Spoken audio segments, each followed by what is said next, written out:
Welcome to the party. I'm not here right now, but I want you to listen very carefully. Enough talk. It's showtime.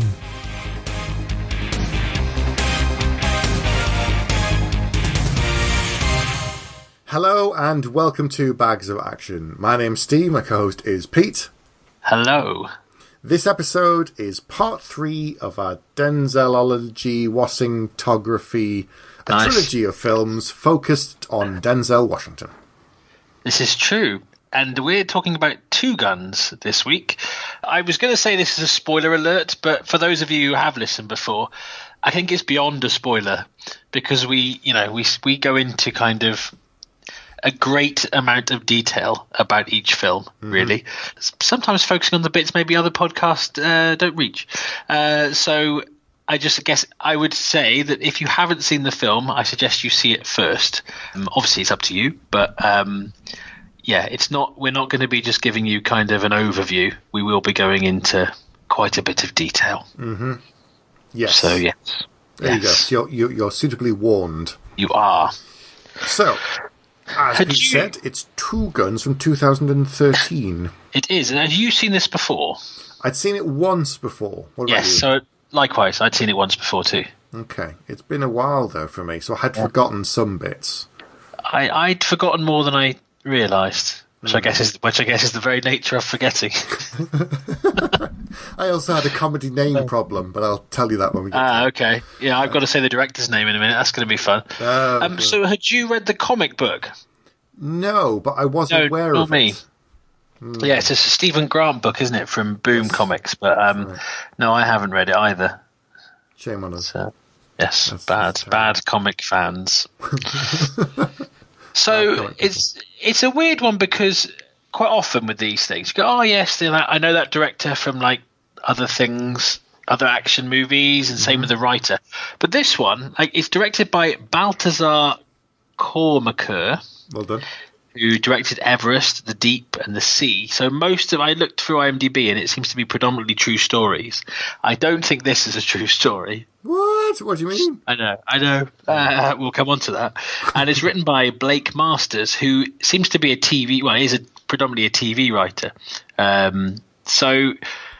But then you get onto the cast list. Mm-hmm. And, Denzel is a given, as it's the Denzelology. But, his main co-star is Mark Wahlberg, who I think is very underrated, but maybe we'll come back to that. Okay. But, as soon as the kind of credits started, and I was like, oh, hang on, yeah, okay. So, Bill Paxton is in this. Yes. Edward James Olmos is in this. Absolutely. James Marsden is in this, and Fred Ward is in this. That is a rather impressive cast. I think so. It's some big names. Mm. Yeah. And just some good kind of character actors, but character actors that aren't afraid of genre stuff. Absolutely. Remo Williams, come on. Exactly. Battlestar Galactica for James Olmos. Transformers, sadly, Tremors. for Wahlberg. Tremors, of course, for Fred Ward. All good films, apart from Transformers. Yes. Yes. I saw the first two, and that was enough. I was out. I think I saw the first one and part of the second one. I think I dozed off, woke up 2 hours later, and it was still going on, so I just turned it off. Yeah. That's I how think bored I was. The second Transformers, I fell asleep during and then couldn't find the place. Which I think is never a good sign. But I personally, I don't think Mark Wahlberg is the greatest actor in the world, Your Honour. But I think he's underrated. I think he may, as a movie star, I guess in that kind of, a bit like, I mean, Bruce Willis and Mel Gibson have probably got a bigger range, but they kind of in the 90s were kind of playing extensions of themselves in a lot of the parts. Yeah. And Mark Wahlberg tends to play very similar roles, but he's very good at them and he's very likable. I think one of the best things about this, off the bat, and you literally get it from like 2 seconds in, is that they are two very, very charismatic actors. And the combination of them in what is essentially a buddy movie, yes, I guess, is potent. Yeah, it's really, really interesting to see them play off each other. It feels ad-libbed. I'm sure the dialogue is not, but it has that natural back and forth banter. Yeah. It's just written so well that it makes it sound very, very just natural, like something that you or I would say.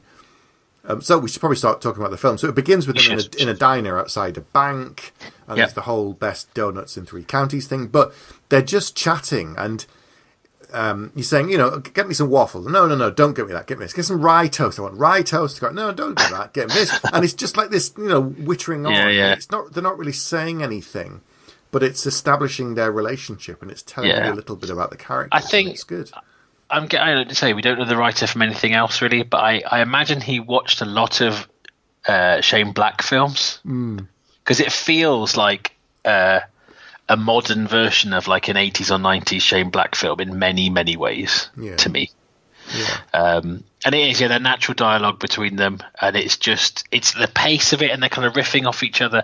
It's great. And so Denzel's character, who's called Bobby Beans, I believe, he goes off to a bank to check on his safety deposit box. And Stig, which is Mark Wahlberg's character, is ordering breakfast, and then you start to think, okay, they're talking about they're scoping the bank basically. And you get there's lots of things that kind of pay off later. Lots and lots of things in this film. A lot of lines you think are throwaway are actually things that come back around. Even donuts. Even the donuts, even the winking at the waitress. All these things kind of happen. He says things like this. Why are you going to do that? What? Wink at her? Why do you have to wink at every woman? It's like, it's not every woman. It's just some women. I see you do it all the time. It's like, no, I don't. Yeah. It's just that really fun rhythm, banter that they have. And he does, jumping ahead a bit, but he does literally wink at every woman he meets. And then he doesn't wink at someone, and then you find out it's because he already knows her. It's some really good moments. So again, it's one of these kind of pre-titles kind of things. So they're doing all this, they're scoping out the bank, and then they set off the smoke alarm in the diner. I guess to see, I think, how quickly the police react locally. I think that's what it is, and then basically set fire to the place. Yeah. But the banter continues in that kind of buddy cop vein. They are, through this whole film, really, just whatever happens, they never break a sweat, and they never stop with the banter. No. So they get in the car and they drive off, and then the story goes to a week earlier. It does. In Mexico, where they go to see Poppy Greco, or Pappy. They do. Poppy Greco? Anyway, Poppy, I think, Poppy. Yeah. Who's played by Edward James Olmos. And you straight away get the sense of their characters. So Bobby, Denzel Washington's character, has got this kind of cool hat on and this beard, and he's super slick. He's like he's this no nonsense guy, and you get the sense that, again, maybe typecast, that Mark Wahlberg's character Stig is kind of just a dumb friend. He can look after himself, but he's not the brains behind the operation at this point. Yeah. So again, this film moves at quite a pace. So they go there, they find out that a guy called Little Toro has been skimming money from Poppy. And because of this, his head is in a bag. Yes, it's in a bowling bag. Yep. Yes. Yep. And there's a big bull, which again comes back later. So Bobby is trying to give fake passports to Poppy in exchange for 100 grand's worth of cocaine, I believe, because he has a buyer lined up. But Poppy wants to give him cash instead. He doesn't want to give him any cocaine product. Yes. So they said no. He says, keep the money, keep the passports. We'll sort something out later. That's basically what he wants to do. And outside, he goes back and sees Stig, where these thugs are torturing chickens. They've buried 4 or 5 chickens in the ground up to their necks, so only their heads are showing, and then attempting to shoot them. At the same time, Stig is eating fried chicken and making fun of them for torturing the chickens. It's quite... Because on some of the other films, we've kind of gone, there was this great line, I don't know about you, but I couldn't keep up. No. with my notes because it is so kind of layered on top of the other. It's but you get a sense from this scene that they're both have no fear because Stig is kind of just going up to these guys who are heavily armed and surrounded in this kind of fortified farm, and he's just kind of some of the stuff he comes out with, and he just like, this guy has no fear at all. And then he shoots the chickens. Well, he mouths off all of them and says they couldn't shoot anything and they can't see anything. Just pulls the gun from one of them and blasts all 4 of their heads off straight away. Doesn't miss a shot and puts. No, and that's the other. That's the other running thing is that Stig never misses. Yeah, that's another other thing. So I put here they drive off. More banter. And they're leaving Mexico, aren't they, to go back into the States, and they get to border control. And they get pulled over and questioned in interrogation rooms separately. And this is where the first reveal comes. It is. Well, first of all, you see, there's an attractive lady. I assume she's going to be in this film more. And she is. You were right. Yes. And the DEA agent is interviewing Bobby. And they're in 2 separate rooms, aren't they? Both being kind of grilled. Yeah. And then, then we get the first reveal. That Bobby is, in fact, an agent himself of the DEA, undercover. See, told you we're going to spoil it. And he's been undercover for, 2 years or something? Yeah, I think so. Long enough to grow a beard and have a gold tooth fitted. Well, yeah, fake gold teeth fitted on, clipped on. Spoilers. But here's my comedy name error. So in my notes, for some reason, I've put, we find out that Angela is someone that he knows as well. Turns out, halfway through my notes, I thought, something wrong. I went back and looked. She's not called Angela, she's called Debs. Yeah. I don't know why. So for half my notes, every time I say Angela, I mean Deb. Okay. Anyway. That's fine. That's absolutely fine. I'm sure I've made far worse naming errors in the past. I know I have. So you find out he's a DA agent. His boss, Jessup, is the guy interviewing him, and Debs is his control.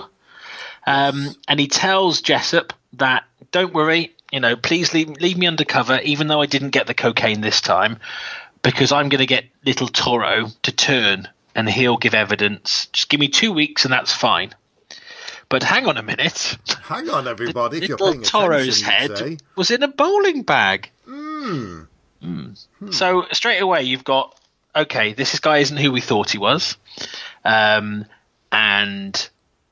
he also is already lying to his boss. So then you start, again, the first time I saw it, I'm kind of questioning, well, is he dodgy or not? And it's kind of, this whole film is in shades of grey, really. Not that shades of grey, thankfully. Although that does lead us on to, you do find out at this point that Bobby and Debs how do you find it? Important plot point number 2. In a hotel room. No, but how does he know? Important plot point. Go on. Remember? Oh, so when he's being questioned by Jessup, she's in the room as well, and she turns to face Bobby, and she takes her ring off of her finger, puts it onto her thumb, and turns it inwards. And they focus on that for a minute. So obviously, it's important. Yes, it is, to the point that I missed it, but now other things in the film have made sense to me. This happens a lot. Did you not realise? This happens a lot with us. Oh, okay. Yeah, when I'm taking notes, I may have only one eye on the screen. But yes, where's your other eye? it's looking at the notes. Okay. I think you're snoozing or something. No. Me sleep never. So they find out they used to be a couple, but they're not together anymore. But they kind of are friends with benefits, whatever the modern phrase is. And so you find out she has a boyfriend called Harvey, named after the furniture store, and he tells her that little Toro is dead. And she's like, well, I'm your control. You can't really, you've just told our boss that little Toro is dead. You can't really, tell me this. And he goes, it's okay. I'm going to rob a bank. And I'm going to find evidence, the cash that Poppy keeps in the bank, and we'll catch him for tax evasion, kind of Al Capone style. And he's like, but you'd let your partner, you'd let Stig go down for that? You'd sacrifice him? Yeah, you would. And here's another line that comes up later. So she goes, did you ever really love me? And he goes, I really meant to love you. That's cold. Yeah. That's cold, but it also burns. Wow, okay. Deep. Yeah. And then there's a nice moment here because he goes to see Stig, and Stig is kind of, I don't trust you. There's something up. What's going on? And he's like, what do you mean? And he's like, only joking. It's a nice kind of double bluff. Yes, because you're suddenly thinking, has Stig worked out what's going on? It's called Stigman, right? Yeah, like in Payback. Yeah, that's right. Anyway, so they've agreed to rob the bank. That's the plan. So then it kind of loops back to right back at the beginning, and we see Poppy's man going into the bank, delivering the cash. Yeah, so they're staking out his house and following kind of his usual routine, and they reckon there's $3 million in the local bank, and it takes them 20 minutes to go in and do a drop off. Yeah, I think that's right. Yeah, that's right. And then we're back at the start, and it's like we're going to hit the bank tomorrow. And then, is this reveal number 2? Yes. This is where the plan was, that Stig would get arrested for it, and he'd obviously walk free. Reveal number 2 coming up. Stig goes. Does he goes to meet? He goes out to his car in the desert, I think. That's right. Yes. He goes out in the desert, and another car pulls up, and he starts joking It's Cyclops. Starts joking around with this other guy, and then their boss turns up. We find out that he is also undercover. However, he's military, undercover Navy. He's undercover Navy. And his commander, is it Quince? Quince, yes. Yeah, played by James Marsden. He knows about the bank job, and it's basically you go through with this as agreed. We send the cartel will be in trouble, and you can have your place back in the Navy. Yes. They're a long way from the water. That's what confused me the most. Well, don't watch the program Jag. That just make you upset. Okay. That's, Is it nowhere near? I don't understand. So, and it's basically, we're doing this job for the Admiral. We're going to take down Poppy. Get and I've put here, money and use it. I've put here, so both the main characters undercover, but you can tell that they love it. Because they both, I think this is the whole film, they both seem to prefer their personas to their reality. Seems like having more fun, anyway. Yeah, a lot more fun. So then they rob the bank dressed as Slipknot. Well, no, one of them's Frankenstein, and the other one's a clown. Yeah, Slipknot. Okay. Is that what they wear? I thought they just sometimes wear weird, they wear different things on different tours. Look but at they're you up with the kids or down with the kids or whatever. Yeah, with a band that been around for 20 years. Exactly. Yeah. Anyway, so yes, but before they rob the bank, they lock up the sheriff in his own cell so that he can't call the police or anybody else because he's there. And the local police in this film are almost like the Keystone Cops. It's brilliant. They're having the donuts and the coffee because we saw them at the very beginning of the film. Or like Smokey and the Bandit or a Roger Moore Bond film. Yeah. Really. Hey, boy! Real sort of country hicks. You the FBI? Yeah. FBI! How you spell that? No, sir. So they rob the bank. This isn't a time to upset Americans. Well, I think anyway, move on really fast. So they open all of the safe deposit box. Stig's got these little chargers. He puts in all of them. He blows them all open. Meanwhile, Bobby's being quite nice because someone's about to go for the gun. He's like, "Don't do that. You could get shot." And he's trying to minimise people getting hurt. Yeah. Because it's a bit, I like the way it kind of plays on cliches. So the security guard goes for a gun in his leg pocket, which I think we've seen in pretty much every bank heist film ever. Yep. But it's like, he's like, no, put your gun away. Come on. Don't be daft. Yeah. But the big thing then is, so once Bobby goes into the vault, there's 32 boxes full of money here. That's far more than we were expecting. Stig said there should be 3 million, and he said every one is full. There's just far too much. It should have just been one of the boxes, I think. So then Bobby's like, well, just let's take all the money and then we can work it out later. Yeah, that's what they say. It's like, okay, sure, Yep. let's do that. And as you say, as they're leaving, Bobby gives the key to the jail security guard and says, just let the cops out, once we've gone, which is a bit like okay. And I say I've put here, it's like, the pace of this film we're not actually that far into the film at this point, but you understand the two actors, the two really charismatic actors, as I said before, and you've already got these two big reveals, but it's just, I was edge of my seat, I think, already at this point. Yes, it was. So there's lots going on straight away. So they've got all the money. They've got lots and lots and lots. The two of them stop the car in the desert to have a chat. And Bobby has got his badge in his hand behind his back. He's just about to reveal that he's DEA. He's DEA, but before that, Stig points his gun at him, but doesn't say who he is. He doesn't reveal at this point he's Navy. He just, I guess, he's turned on him. It's not, at that point, he hasn't explained kind of why. It's the same thing. As far as both of them are concerned, the other person is a real criminal, and they're expendable to a point. So this is the guy who never misses, then shoots Bobby in the shoulder. Yes. To put him on the ground. It takes all the money, leaves, takes the car, obviously. He does, but he actually, when he goes over to check him, he sees the badge in his hand.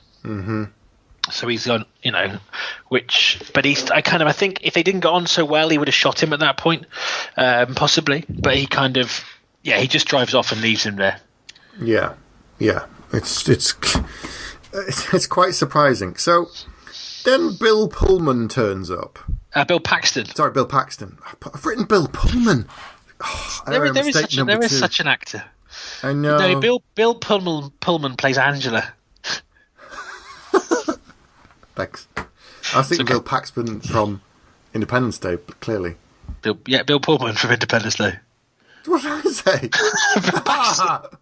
You're Paxton and you're getting your Paxton and your Pulls mixed up. So which one does Newsnight? Which one that's a different guy Challenge? Again. No? So Bill Paxton turns up. And he does. We don't really know who he is at first. We don't know for quite a while, actually, I don't think. No, we see him questioning the bank manager. We see him walking past all of the other kind of security and the police and everything else. So we know he's someone official. And he's just sort of saying, where's my money? You know that he's government, but we don't know which branch. So because the bank managers had tried to stop them going in the vault before and was going to give him just the money from the cash register. So he's kind of not happy with him, stabs him through the hand. And then he does some great kind of scenery chewing. And as he walks out, the two guys with him are both wearing sunglasses, and he goes, by the way, those sunglasses make you look like arseholes. Which is like this guy you've just not really met before, but it's the tone of this film, isn't it? That everybody in it, no matter how serious and intimidating, is funny. True. Yeah. So again, he twigs that, hang on, there's a diner opposite, and he repeats the line, I think, about not robbing a bank that's opposite the best donuts in 5 counties or something. Yeah. Which is a strange saying that they both know, which is never explained. Nobody says, is that a saying? He goes, well, it is now. I don't believe in coincidences. But they both said it. They both say it's a saying now, which I find strange. So he says, if the diner's part of the story, and then you realise, I think at this point they thought it was 31 million, but I think by the end of the film we realise it's 43 million. So Stig goes off to take it to his commander. And he explains to him, he says, Bobby Beans is actually DEA. He's like, oh, okay, but you've killed him. He's like, well, I left him in the desert. Yeah. So they're not very happy about that at all. And then 2 kind of rednecks in a moon buggy. Is it a moon buggy? Well, no, just a very big quad? At that point, his boss basically tries to kill him. Oh, yeah, he does.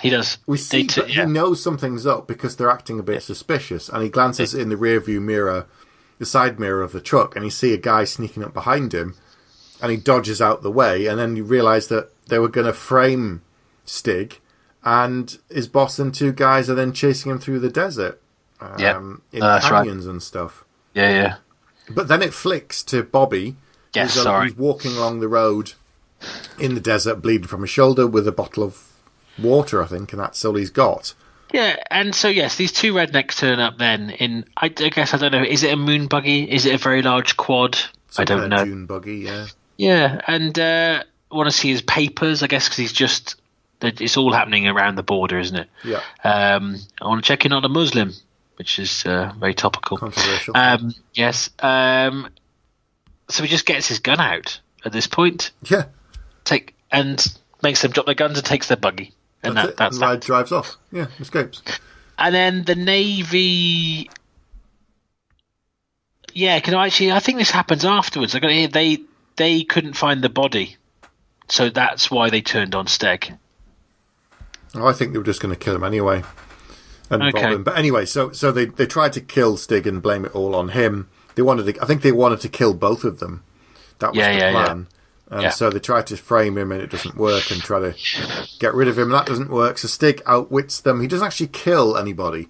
No. He deafens one guy, threatens to shoot another guy in the testicles, destroys one truck, and then steals the other truck and drives off. Yes, that's right. And so Bobby turns up at the vets, as you do, as it again also happens in many films. Yeah. Turns up in the Doom buggy. And the vet is like, well, I've treated you before, but I can't. This is bullet wounds. I can't. You've been shot. This is not my thing. And he's like, well, I'm a DEA agent, and I know you've been selling ketamine. So teenage girls, Dr. Ken, as he's called. And then he just grabs his head and smacks his head on the tray. Yeah. And it's like, so you're going to stitch me up, aren't you? And it's like, okay. And then he goes off and meets Debs, I think. Mm-hmm. And it explains, like, we've got to find Stig and the money. And then Bill Paxton's character, Earl, I think his name is, he goes to the vet. He just turns up there as well. Yeah. It's just like... So they've managed very, very quickly to trace all the steps. Yeah. Very, very quickly. Yeah. Which, again, you start thinking, well, this guy's obviously got contacts. And then I love this bit because it happens later. So there's this big... Earl does this kind of speech to the vet, but then he says exactly the same thing later. It's obviously like his patter that he's rehearsed. Yes. It's like, you ever played Russian roulette? Well, it's a waste of time because you shoot a man in the face, he can't give you the answers, and then he shoots him in the knee. Well, yeah, he puts one bullet in the gun and spins it and blows the guy's knee off. Yeah. So, and then he threatens to what he's going to do next to him. So the vet decides to talk, having only one kneecap and not wanting to lose anything else. And so he's obviously given up Bobby Beans because he's got no choice really. No. And then Bobby visits Stig's house because that's right. Despite being shot by him, he wants to know what's going on. He also wants the money. Well, yeah, he gets there, goes into the apartment, which is in the darkness. The phone rings, but he ignores it, and the answer machine picks it up. And then Stig, I love this. Stig talks to him through the answer machine, going, "Hi, Bobby. Bobby, pick up. Don't duck behind there. Yeah, I can still see you. No. I can, good. Yes, crawling. That'll help. I can still see you." And you realise that Stig is watching him through the scope of a high-powered rifle on a nearby roof. But again, because they're both so kind of clever, because at this point you start to realise there's more to Stig than you realised before. The dumbness was a bit of an act. But then, like, Bobby has got this kind of, way about him, and he's like, I can see you've got right. That looks like a military rifle. So you're in the military. What are you in? He's like, well, no, stop talking to me. Because he's kind of unpicking him. Yes. At the same time, which is great. And then there's a wonderful moment then with the mirror. Yes. Where Stig, I don't know why. I think he says. I can't remember what it is now, though, but he sort of says, if you don't trust me, you may as well shoot me, or something like that. And he goes to shoot him, and he just hits the reflection. And then you realise that Bobby's been, he realised he could see him and where he could see him, but he was hiding. Yeah, he's like, don't let me shoot myself, and he shoots then through towards him. Yeah. And this bit is, is really good because there's obviously a bond between them, although they have both kind of double crossed each other already. Neither of them wants the other one to die. No. Because at this point, Stig could just go, really, if he wanted to, because he's got the money.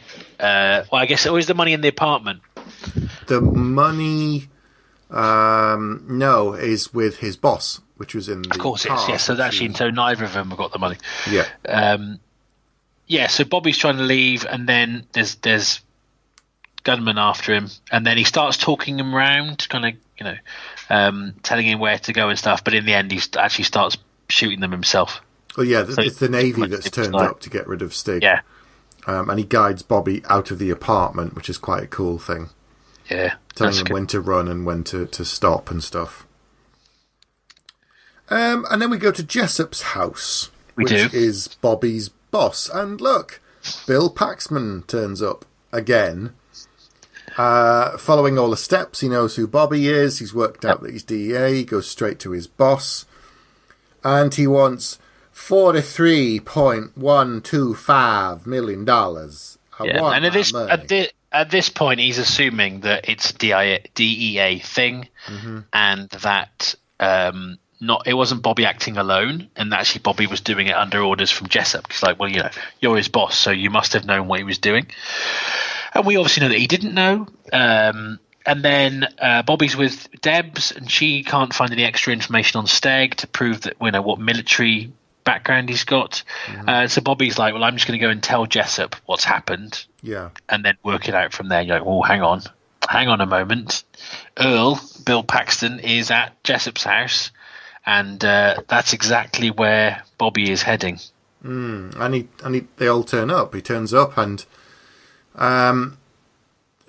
yes, Jessup dies, really, because Earl, I should say, shoots him. Yep. Then he takes Bobby's gun and shoots him twice more with Bobby's gun, just saying, you just killed your boss. Yeah. Then he said, like, who at the DAA approved it? Somebody must have done. And then he does the Russian roulette thing then. Again. Bobby. Exact. Word for word. Mm-hmm. But this time it doesn't go off on his kneecap. No. So he puts it, the same gun, puts it against Bobby's crotch. And you get some more comedy lines there, which is quite amusing. You do. And you get the thing here as well where he's like, Bobby, because Bobby kind of unpicks what you say, and he's obviously looking for clues all the time. So he'd worked out it was a military rifle, and now he's like, you keep saying our money and our bank. Mm-hmm. So who is our? Who are you then? You keep saying our money, our bank. It's obviously a personal kind of thing. Yeah. And I don't think Earl really buys that he doesn't know. No. But they are fearless. They're both fearless. And I don't think I'd be sitting there making wisecracks with the gun between my legs. Not really. No. So he tells Bobby that you're going to bring me my $43.125 million. Gives him a card. I think at this point he's gone, well, this guy's pretty formidable. He is sitting here, cool as a cucumber. And I could shoot him, but it's a bit like that thing if you shoot a man in the face and the answer. And actually, I don't know where the money is, so I can't kill him at this stage. Mm-hmm. And actually, he's not. It's interesting. He's very kind of the only thing he really wants is the money back. Yep. Everything, people are just in the way, but he's not. He hasn't any kind of emotional attachment to who lives and who dies. It's just you're in the way, out the way. Okay, just get me to the money. Yes. So Bobby has to get the money or else, really. But he said he's kind of cut him a deal. It's like, if you go and get the money and give it back, literally this ends. You don't get into trouble for robbing the bank. Nothing. You can basically walk away a free man with a new life. Yep. So it's suddenly kind of, if he can get the money, it feels like it's almost stacked back towards Bobby to a certain extent. So they're going to stake Poppy out again. I'd forgotten that he continues in this film at this point. Oh, right. So they go to his house, and it's like, well, it doesn't feel like before because he's actually there with a gun. But I love this moment. So he's basically asking him, whose money did we steal? Because it wasn't your money. No. And he's just about to tell him, and as he does, Stig literally slides in with a truck and hits like a henchman and him. It's almost like it really kind of shows you the difference between the two guys. One of them is going to ask questions, and the other one is going to drive a truck into you, and that pretty much sums them both up, I think. I think so. Yeah. Bobby's a bit more smooth. Yeah. And then they're arguing over who has dibs on him as a hostage. But then they have that weird kind of country chase / ride around. Yeah. Well, because first of all, Bobby hits him in the nose with his gun, which is very funny.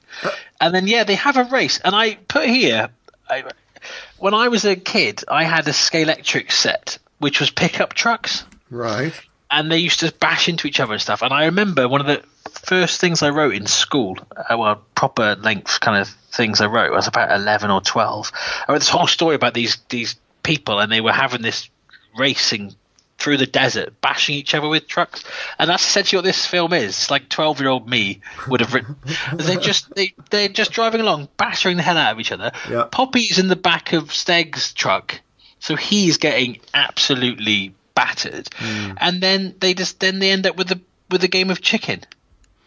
Yeah, and then they skid to a halt but don't actually hit each other, and then they start having a fist fight. But it's like a playground fight, because it is a fist fight, but it's like push you to the ground and it's like brothers fighting each other.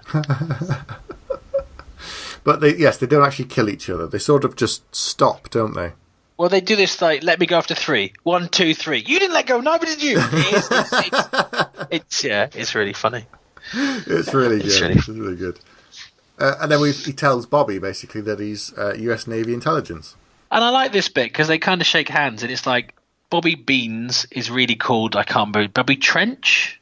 He's got like 4 names. It's a bit like Miami Vice, when it's like, I'm Ricardo. No, I'm Richard. It's like, oh gosh, you're undercover. I'd never have known it was you. So different. Yeah, so they're like, we're meeting properly for the first time. We're both on the run, so we kind of got to stick together. And Steg admits he was basically supposed to frame Bobby, and Bobby admits he was supposed to frame Steg. Yeah. So they are now officially kind of partners, and it's been an hour into the film. I think. Yeah, but like an hour and 20 in it now or something. And you're thinking, wow, this film there's a lot going on. Yeah. We've been talking a lot about it, but there's just so much to pack in. That's the thing. And then Poppy just starts laughing while they're talking, and you're like, why? And he's like, you don't even know. No. You don't know who you've robbed. Yeah. And he tells them. He's like, I will need to kill you because you have just robbed the CIA. Yeah. He said, it's a deal we have with them. This is the weird thing. He basically claims that the CIA take money from all of the cartels. 7%. Gives him 7% of his revenue, and in return, he's allowed to put his money in the bank, and it doesn't get touched. And you're thinking, wait, so he's claiming... Well, and in return, they fly his product over the border. Yeah. But it means that his money is safe in that bank. Yeah. Because it's their money as well.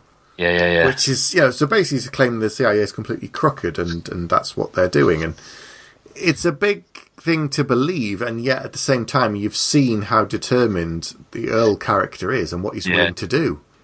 And I think at this point, because they tied him up and you don't really know where, and then Debs comes home and you realise it's her garage. Yes, and then the US Navy turn up and start shooting everything. They do. Steg goes to the garage to interrogate Poppy and calls him the Mexican Einstein. Because that's what you remind me of. It's like, you look like the Mexican Einstein. And yes, and then the Navy come and turn up. And in all of the chaos, Poppy escapes. Does. And then they're starting to question, well, how did the Navy know to come to your house, Debs? Yeah. And you never quite get an answer at this point. And then because they're going down the road, the 3 of them have escaped and they're driving down the road, and as you're starting to query what's happening, again, another thing I forgot had happened, suddenly a truck drives into the side of them. Yes. And then some more people. And I put here, is anyone who they seem? Yes, so it's Poppy. He says, you're not the only one with friends, and he's turned up with about 20 Mexicans with guns. Yep. And they are stuffed. And they look round to the car, and Debs has gone. So not only did she possibly tip off the Navy, how, why, what, but also she's done a runner. So actually, it's a third person who isn't who they seem, or isn't doing what you think they are. Or is she? Or is she? Or is she? Or is she? So then they're off to the Mexican farm again. But they wake up upside down. They do. They wake up upside down, a very, very kind of lethal weapon, but hanging above a bull. Well, first we see Poppy yes, this is true. urinating on his own hands. That's true. Because he says it's something that his father used to do and he never got blisters. And I remember... Go on. I remember years ago an interview with Madonna where she said that you should pee in the shower on your feet to stop yourself getting athlete's foot. Ugh. Wow, she must be really limber, have great aim. Anyway, so... Vogue. But nice. Poppy claims that it keeps his hands strong and stuff. But then you get all comedy lines like Mark Wahlberg saying, you can hit me with the back, just don't touch me with those pissy hands. Don't put those pissy hands on me, don't put those hands on me. It's so funny. Oh, it's very, very good. I do. Well, I think this whole sequence is the probably most Shane Black bit, because they're almost like joke arguing and giving you information but not giving you information, and it reminds me a lot of Last Boy Scout when they get like this.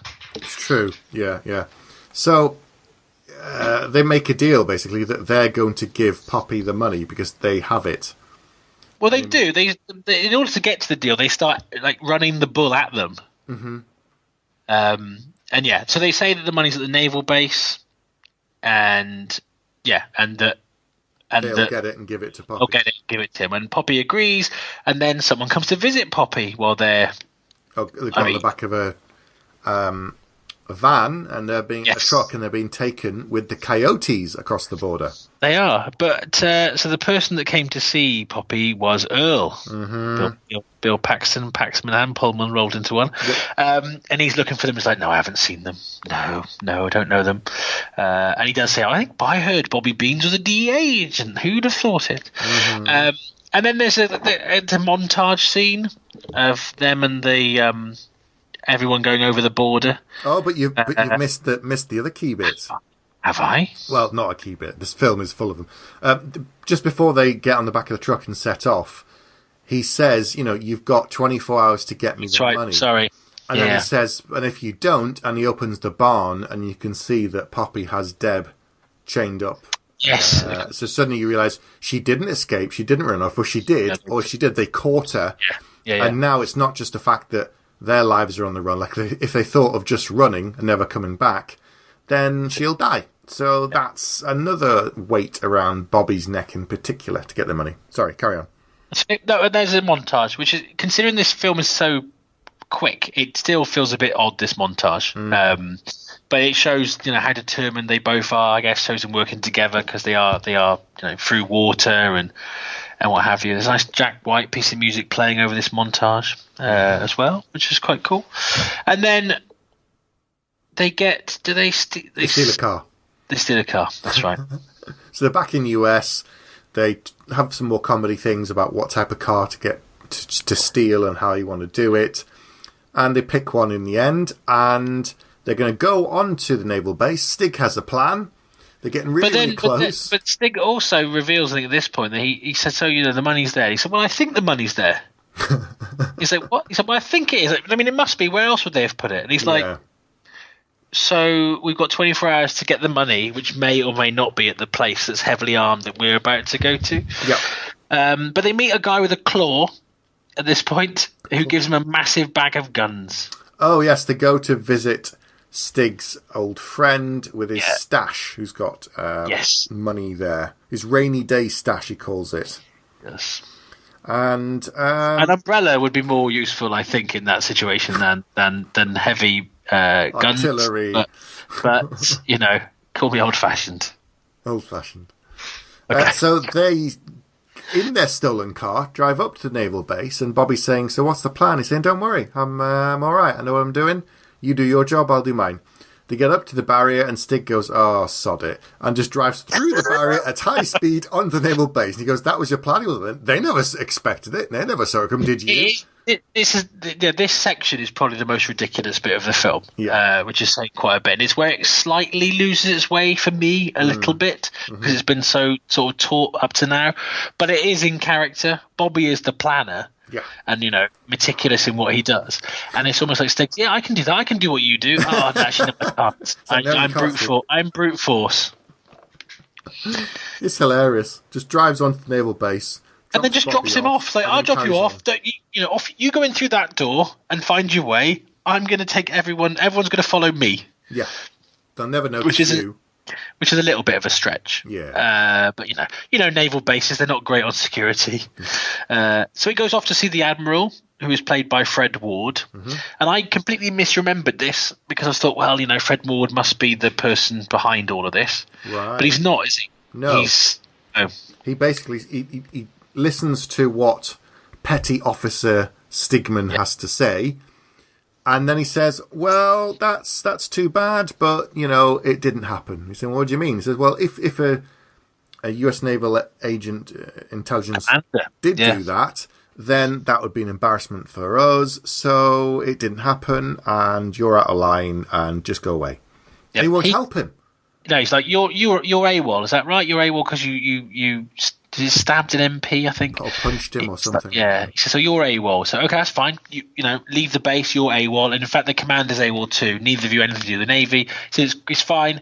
The money was, no one's going to admit to the money anyway because it's dirty money. Yep. And you both get off, and the Navy is fine. And that's that's my job. Protecting the reputation of the Navy. That's all he wants to do.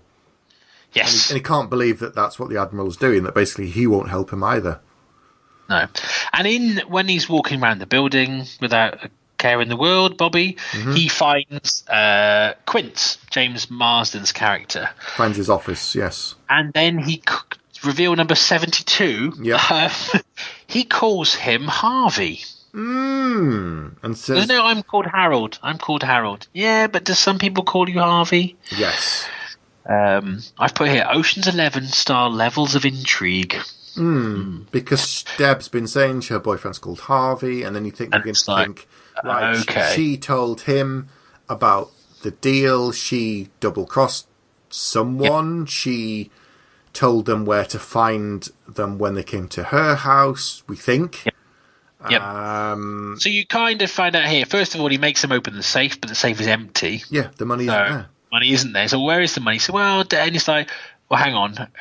Did you suggest this job to Debs or the other way around? So actually, Debs came to him and told him about the money and was okay with setting Bobby and Stig up, which is obviously a bit of a kick, but in the teeth and wherever else for Bobby. So basically, and he said, "Well, you gave her, well, she's got the money, she's looking after it." It's like, well, hang on, two things. She potentially, if she's willing to do that, she's potentially going to leave with the money on her own anyway. And secondly, she's also tied up in a barn. Yeah. So her cunning plan of escape didn't work out either. No. So then someone comes into the commander's office, sees Bobby with the gun. The base goes on alert. They're all hunting Bobby. And then it turns into Under Siege for a few minutes. Because SWAT turn up and they're running around. And Bobby blows up the kitchen. Yeah, he sort of steals the uniform, knocks off a gas pipe, goes into the chest freezer, shoots it, and there's big explosions, and the fire department turns up and everything, so they evacuate the building. This is like the most 80s moment, really. He just kind of walks out with his head down slightly. And then and the fireman goes, "You okay, sir?" He's like, "Yes." And it's just like, I have a feeling they'd have some sort of surveillance that would pick out where people. You don't think so? No. I suspend more of my disbelief. Yes. And the great moment, again, kind of slightly cheesy, but buddy cop kind of trope thing.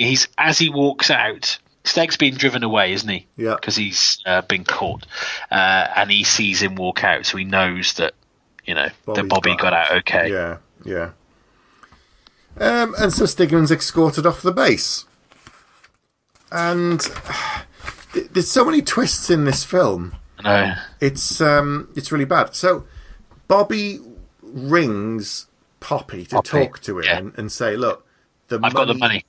Yeah, he says, I've got the money, but Deb's in a jam because she's talking to Poppy. I think she's already I think she's told Poppy that she's got the money, or that it's there, that it's not at the base, so he knows straight away that he's lying. Mm-hmm. Yeah, so he realises that Bobby's not telling him the truth. He's never going to get the money in 24 hours. And this is the important bit I mentioned earlier. She realises that she's not getting out of this either. So she takes the ring off her finger, puts it onto her thumb and turns it inwards. Poppy doesn't notice this. No. But she basically talks him into realising that he's never going to get the money and that's it for him as well. And says to him on the phone, I'm sorry, and I really meant to love you too. Mm-hmm. Which is a nice moment. And then Poppy shoots her in the head. Shoots her in the head, yeah. Which I kind of remembered, but I thought, oh, well, you won't see it. And I must have got that mistaken. No, it's pretty brutal. She's through the rest of the scene with just a hole in her head. Yeah. So he comes home. This is the thing where I'd forgotten that it's in Bobby's apartment, because it's not hers, because she was in. Yeah, no, it is. No, it was. That's right. It's his apartment. He comes home, and he kind of stumbles because she's just sat there, dead, staring at him, and it's quite, for such a comedy film and lots of banter and chatting on. It's suddenly kind of a very cold and hard moment seeing Bobby stumble, and he just kind of doesn't he just sit out on his fire escape for a while thinking? just thinking, and her dead body's in the foreground of the camera shot. It's pretty dark. So at this point as well, I've put here, Steg missed Bobby on purpose and he's off to Mexico, but how did Steg get away from the people? Didn't they have him in a car, or were they just getting him off the base? They were getting him off the base. They were escorting him off the base, and after that it's up to you. You're by yourself. The admiral wouldn't help him. Which again, I think when there's somebody running around there blowing up the kitchen, maybe they should have held on to him. But anyway, slight plot. Play hop. That's fine. It's fine. Everything else is great. It's fine. So because of the thumb ring clue that I missed and Steve noticed, but Bobby also noticed, thankfully, he goes to the hotel, doesn't he? Goes back to the same hotel that he used to go to. Motel he met up with Debbie at. And finds the money under the mattress. Yes, the whole mattress is eventually been replaced with $43.125 million. Yep. And then he makes the phone call, and we don't know who to at this stage, and says, well, you can guess. He's like, so that's, so if I bring you the money, I can get out clean. Yep, that's fine. Mm-hmm. And I'm trying to remember now. So Steg is at the farm, isn't he, in Mexico? Yes, he goes to see Poppy. Yeah. Because he says he's got the money in his trunk. Yeah. And Poppy's like, really? Okay. And he said, but do you want it most, or does the commander want it most? Well, who's the commander? He's like, well, that's the guy up there with a gun. Yeah. And it's like, so he's basically just, everyone is being played off against everyone else. Yeah. Quince has turned up with a bunch of his men with guns. Poppy's there with a bunch of men with his guns because it's his farm. But then in comes a helicopter, which I think is such a great move. I shall see your men with guns. I shall raise you a warship. Yeah. A helicopter with a gun. Funded. And so it's Earl. That's who Bobby called. You assume at this point that's who the dealer's with. And then you basically, it's like, well, hang on, the CIA are here, the Navy are here, and the drug cartel are here, and they are all as bad as one another. Yes. And then he's like, well, it's in the trunk. It's in the trunk of the car. The money's in the trunk. And he's like, I'd forgotten completely, like, what is going to happen now? So then Bobby drives in. But did you notice at this point that Bobby he's returned to being Bobby Beans? Yeah. Once she died, it's almost like he shed the skin of the DEA agent Bobby Trench, and his hat is back on. Mm-hmm. I'm not sure his beard has been refitted, or if he's had the beard all the way through. He's carrying his beard differently. He's probably put the tooth back in, but it's like he's got the swagger. He's driving an open top car. Mm-hmm. It's really clever. Basically both of them at the end of the film end up being their personas. Yeah. Really, and he's back and he's kind of swaggering in. He's like, "Well, I've got the money," and you can see because there's so much of it. Yeah, it's like 43 million. It doesn't fit into one bag. There's a lot of bills, and there's a huge kind of black bag that's propped up in the back seat, like, the size of a person. And he's saying, there's the money, and the rest of it's in the trunk, and he opens the trunk, and it's just full of notes. Money, overloaded with money. And it's like, okay, you're both free to go. That's that. And they start to walk off. And part of me thought, well, I think that's the end. Credits roll. Yeah. They've got away with it. They've got a free pass. Everyone else will probably kill each other. Mm-hmm. Never mind. And then Stig is kind of like, well, is this it? Is this really what we're going to do? And he's like, no, they don't expect this. And then he blows the car up, doesn't he? He presses a device and sets it off. And then the kind of ludicrous trailer sequence thing, the two of them then are back to back because they are each other's people. I'm your people, you're my people, right?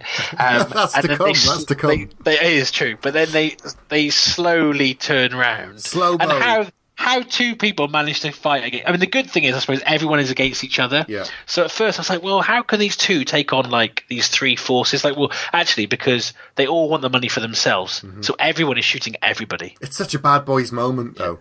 Yeah, it is. Spinning around the camera whilst shooting. Yeah. Shit just got real.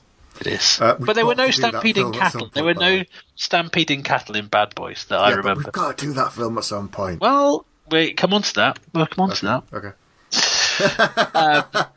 And it's like, Stig, you never miss, and then he shoots a helicopter pilot in the head from the ground. Yes. Yes. He says, I told you I never miss.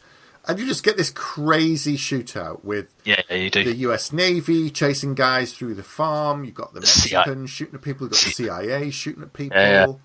I can't think I think Earl shoots someone. Then he disappears briefly, but he appears later on. But I don't think you see him running around chasing people with his gun. No, not really. Then they end up in a barn, and then Earl gets the drop on Bobby, doesn't he? And that's the first time you see him properly, I think. Yeah. So you've got Quince has found Stig, hasn't he? Yeah, Stig's got a gun, and they've all got guns. So it's like a four-way standoff with Stig pointing at Earl, Bobby's pointing at Quince, and the other two are pointing at the other people, and that's when they sort of says, "Are you my people?" Yeah, which has been again one of the 27 running themes. Has been they keep saying they're not each other's people all the way through. No, especially once they know who each other they're not. It's kind of like they. At the very start of the film, they kind of talk about being each other's people. Yeah. Then they find out who they really are, and then they're not each other's people. And then this is kind of them mending their relationship. Yes. Yeah, and so he says, "Are you my people?" And he says, "Yes." And then they each shoot the other person's sort of nemesis, as it were. So it's trust. It's just it's a trust exercise. Mm. And then they both go over and shoot Poppy many times. Well, he's been shot once, and then I think doesn't Stig just shoot him like 3 times? Yeah. Just cause. Just to make sure he's actually dead. Yeah. Yeah, and that's it. There's money raining down from the sky on fire. The kind of ladies at the Mexican farm picking up all the money. It's now you say it, there's certainly it's almost like Shane Black meets Michael Bay when you were allowed to like Michael Bay. Before he did Transformers. Yeah. So that's kind of the film there, because they both walk away from the farm, and that's when Bobby says, puts a gun on Stig and says, "Give me a gun." He's like, "What?" He says, "Come on, give me a gun." He goes, "Oh, really?" He goes, "Yeah." He takes him. And then he says, "Where do you want it?" He says, "What?" He goes, "You shot me in the shoulder." He's like, "Yeah, but I didn't miss." And he goes, "Okay, where do you want it? The leg or the arm?" They're still arguing, so Bobby just shoots him in the leg. He's like, "Ah!" He goes, "Stop it. You just walk it off." And then he props him up and walks off and says, "You know what this makes us?" And again, you kind of think they're going to walk off into the sunset. Maybe that's the end. Oh no, it's still not the end, because then they're in a different diner, I think. Yes, different city. And there's a different waitress, and then Stig winks, and which is kind of winking at the audience. Where it's like, I'm back to being the person I was at the start of the film. He's like, you winked to her. You thought you didn't wink at everyone. It's almost like he's back to being the persona. Yep. And he's like, so he said, look, it all works out, but yeah, they do. They make the donut gag, and he's like, it's all, we're here and it's great, but you blew up $43 million. And he's like, well, did you count the money? And he's like, how much did you keep? what, 2 million? Well, and then he winks. He's like, 1 million, that's mine. What do you mean? Why do you get half? And then it's back into the banter. So the film comes full circle. Yes. Yeah, I'm just smiling talking about it, I have to say. This is it. So you sort of realise that everybody's dead. Yeah. The money's gone, but not all of the money. But not all of it. Yeah. Interesting. And then that's it. And then credits roll. Credits roll. Yeah. So we've been talking non-stop for this. We have. And that I'm amazed that we've covered everything. Yeah, the film is like 1 hour 50, I think. Yeah, 1 hour 50, yeah. So yeah. It seems like a long film, but when you're watching it, because there's so much going on, it never stops. Like, the only quiet moment is when, briefly, Bobby sat in his apartment thinking about Deb and, dead bodies there. That's it. Apart from that, it never stops. But I think it's like it's constantly funny, but there's constantly action. So as an action comedy, which is what it is, it's a perfect balance, I think, because it doesn't, some action comedies like halfway through they just stop being funny. It's true. As the stakes get raised, or they just aren't funny at all, or they're funny but actually not much happens. And this is like, it's all the best things you'd want in an action comedy, I think, together. Yeah. And it does help that they say that there's two, especially like, what I love about Denzel Washington, I think we mentioned this on a previous episode, is that he is like an Oscar-winning actor. Yep. I think so. And he does, he does lots of really, really credible things, but he's not afraid to do fun stuff. Popcorn movies. Yeah. Does both. He's one, but he's always very good. He doesn't ever seem any less committed to these roles. No, he doesn't seem, he's not doing a Nicolas Cage. You do feel like he treats this as important. This, The Equalizer, he treats as importantly as is his loftier work. Are you saying The Equalizer's not a lofty film of the 21st century? Is that what you're saying to me, Pete? Not at all. Gave that a good score. Good. Okay. Just checking. Come on, don't be like that. Don't be that guy. That's not going to win an Oscar, and neither is this. Okay. Are we ready for scores? What do you reckon? Yes, I am ready. Enough with the yakety yak. What is your score? Okay, who's going to go first? Paper, rock, scissors. That doesn't work. No, not really. Not on a podcast medium. Darn it. I'll go first. There you are. Okay. So right. I'd seen this film once before. It was a couple of years ago at least. Some bits I'd forgotten. I couldn't get the names right. I can't get the actors' names right. This is my favourite Bill Pullman film. It is. He's great. This and No Country for Old Men. No. So... Huh? No. So it's funny. It's great banter. It feels very natural. It never stops. It didn't feel long. Now, I stopped watching this film halfway through because I had to go off and do something else and come back and watch it. The other half of it. But then that bit raced past. So yeah, it doesn't feel like a long film, despite being nearly a 2-hour running time. And I know a lot of modern films, they say, they could cut through half an hour and blah, blah, blah. But apart from the bit on the Navy base that went a bit over the top, there was nothing that was too ridiculous. It all worked within the scope of the film. And some of the scenes were really quick, like the bit with the vet. And then, like 5 minutes later, Bill Jesus turns up. Let's call him that. Bill Jesus' character, Bill Paxton character, turns up at the vets. In another film, that would be half an hour later. Yeah. But it's probably 3 or 4 minutes, so you can see that he's very quickly on the trail, and it keeps things moving. So the whole film just keeps the trains moving at all times. I don't know if there's a cut of this, a director's cut or something. I don't think I'd want to see one, because if you add anything to this, it could, reduce the pace, and you don't want that in something that's funny and full of action and great comedy moments. So I think I'm going to give it 4 bags. Oh, okay. Good. Only because, not that there's anything particularly wrong with it, but if I compare it to some of the films that we've given 5 bags for, it didn't quite have that X factor that made me jump out of my seat. Now, you kind of have to watch this film and pay attention to bits, but there again, you missed some things, and it didn't spoil your viewing of the film in any way. So it's a fun popcorn film. Yeah. And so, yeah, I'll give it 4 bags. Okay.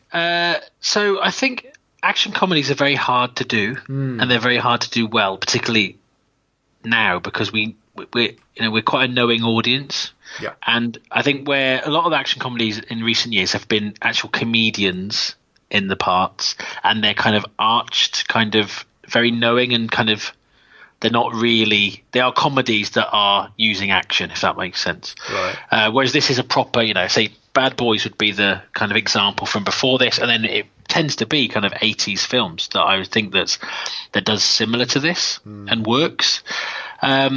Because it's witty all the way through.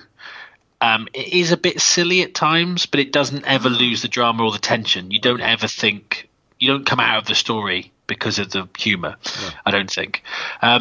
Many years ago, in the late 90s, I did a Dov Simmons 2-day film school. And I remember at the time he was talking about, every film must have an oh shit moment, or a certain amount of oh shit moments. He said, I've just seen Lock, Stock and Two Smoking Barrels, which is just oh shit moments constantly from start to finish. And it reminded me a bit of that there's stakes in every single scene of this film. Again, but it's a funny film, which, and for me, the casting is the key. We listed off all those people. Every single person in every role is a really, really good actor, which means it's much more credible and you kind of believe it a lot more. Yeah. You do have to suspend your disbelief. It is ridiculous, particularly ridiculous at the naval base, as you said. But I didn't mind it. I didn't mind that at all. So I am also going to give it 4 bags, and I was very close to giving it 5 on second viewing as well, because I saw it about probably 8-9 months ago, I think. Right. Okay. So more recently than you, but I still forgot loads. But I think it was better on a second viewing. Yes, I got more out of it a second time. But I guess as well, because of watching it for the podcast and taking notes, you just, again, there's the 2 central performances. I think they're brilliant. I hope they make another one. I don't know if they will, but I'd love to see a sequel. I know there's been a sequel to the comic. Yes. 3 Guns. That's what it's called. Nice. And clever. Yeah. So 2 Guns, 2 Electric Boogaloo. Yeah. So this had a budget of $61 million. Yep. And worldwide, sure, it wasn't 40. It wasn't 40. $43.125 million. That's what it should have been. Yeah, according to Bill Nye, the science guy. So budget dollar bill. It was $61 million, and worldwide, according to Box Office Mojo, it made 131. So they normally say you have to double it and add a bit on. Yeah, because your marketing budget's usually about the same as the film budget. It's done that, really. It's made its money and a little bit more. So everybody seems happy. And I think they were talking about it, but I don't know if it's ever... But if you remember, didn't we say Denzel Washington had never done a sequel? Never. Never to a franchise has he done a film. He's reluctant to film a 2 Gun sequel. But years ago they spoke about it and said, oh, maybe... But 2 years later, the producer is keen to make a 2 Gun sequel. Yeah, I'm sure they are. But he's doing Equalizer 2, isn't he? We said. Yes, that's his. So maybe that's his. Sequel. Maybe he's changed his mind. Yeah. So it did well enough that I'm sure everybody behind the scenes said, "Yeah, do another one. Great," because that's what they want. They want a successful film. They want a franchise. They want to keep doing something if they think it works, and they can. But then it comes down to it wouldn't work without Mark Wahlberg and Denzel Washington in those 2 key roles. It just doesn't work. You could try and put someone else in, but the banter wouldn't be the same. You disrupt the main sort of heart of the film, and I just think unless it was them 2, I wouldn't do it. And clearly at this point I think they realised that is a vital element before they could do 3 Guns, and I think it's like now kind of every film has a sequel. Yeah, it's not true. But it's like Get Shorty is one of my favourite films of all time. It's not an action film, but it's got that. It's a witty film with good actors. Yes. But then I saw, love that film, and then I saw Be Cool, and I was like, oh, I never saw that. I wish they hadn't bothered really. So maybe this is just good that it kind of, because No, Bad Guns, Bad Boys. Bad guns. Bad Boys 2. Bad guns. What you gonna do? What you gonna do when you shoot me in the shoe? Bill thingy. Yeah. Yes, so maybe it's better that it's just a really good film. I think so. Okay, so that's it. We'll be back. But in the meantime, keep watching those action movies. things. Yes, and enjoy them. Enjoy them. Give them bags. Enjoy them. Good night. Good night.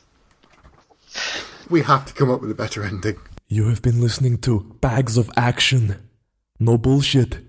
You'd better stick around for the next episode, because if you're lying, I'll be back.